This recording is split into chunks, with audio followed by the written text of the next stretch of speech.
Hello people of the internet. Today I am going to try to put these on the car. These are cheap, plasticky, rigid mud flaps I got from AliExpress. But they're very inexpensive, so if it goes wrong, I'm not going to be out of pocket that much. I actually put these on my previous car. They're okay. But to get them into the garage without being ripped off, you need hydropneumatic suspension, because then the car can go up and the front flaps don't scrape on the pavement. So it's good for this car. The previous car didn't have hydropneumatics, if you didn't know.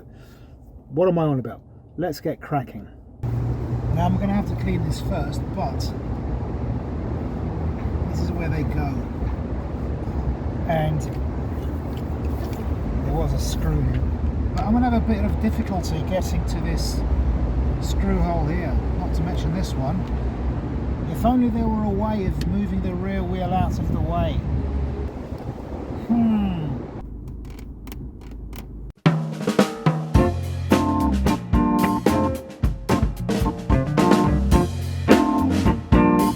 I am going to start with the rear mud flap, and the top tip is to look at the mud flap and see if there aren't any protrusions like on this one. This is from a brand called Zuki, and it has this protrusion that slots into the groove between this bottom part of the bumper, this black plastic part, and the rest that's painted body colours. So if you just put that protrusion in the groove, then the mud flap should be properly positioned. Once you're happy it's in position, you've got to mark the holes. Now if your toolkit has some kind of a sharp pointy thing, then use that.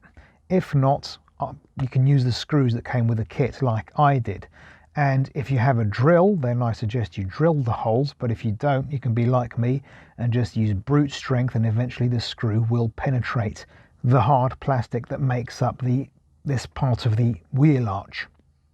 Once those holes are made, then it's just a question of fastening those screws with the mud flap in place, and hey presto, you've got one mud flap in place. Obviously repeat on the other side for optimal effect.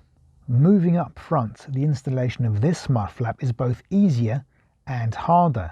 It's easier because these two bottom holes correspond to existing screws that are already within the wheel arch. So you just undo the screws, put the mud flap into place, rescrew them, bob's your auntie. However, it's also harder because of this top hole. This hole is very poorly placed. The whole front wing is made of metal, so if you were to actually use this hole, you'd have to drill a hole into the metal part of the wheel arch.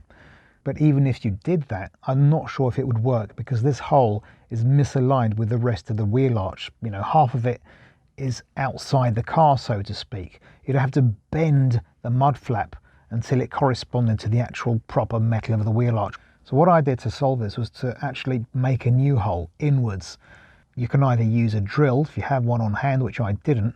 So again, I used brute strength and the screws that came with the kit. And eventually it will penetrate the hard plastic. With that done, you need to make a hole in the lining of the wheel arch. Just screwing it in with the mud flap in place won't cut it. The lining will just bend inwards and you won't be able to penetrate. What I did was use a hex key that I had and punctured the lining, and then used the screw to make a hole the rest of the way, and it worked. With that in place, just screw everything in and you should be fine.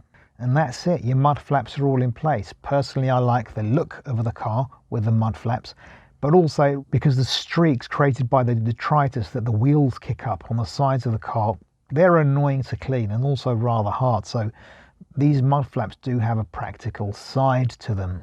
Anyway, I hope you find this video useful, even if slightly, and if so, please give it a thumbs up, please subscribe, please share, comment, etc. Thank you very much indeed for watching. I bid you farewell.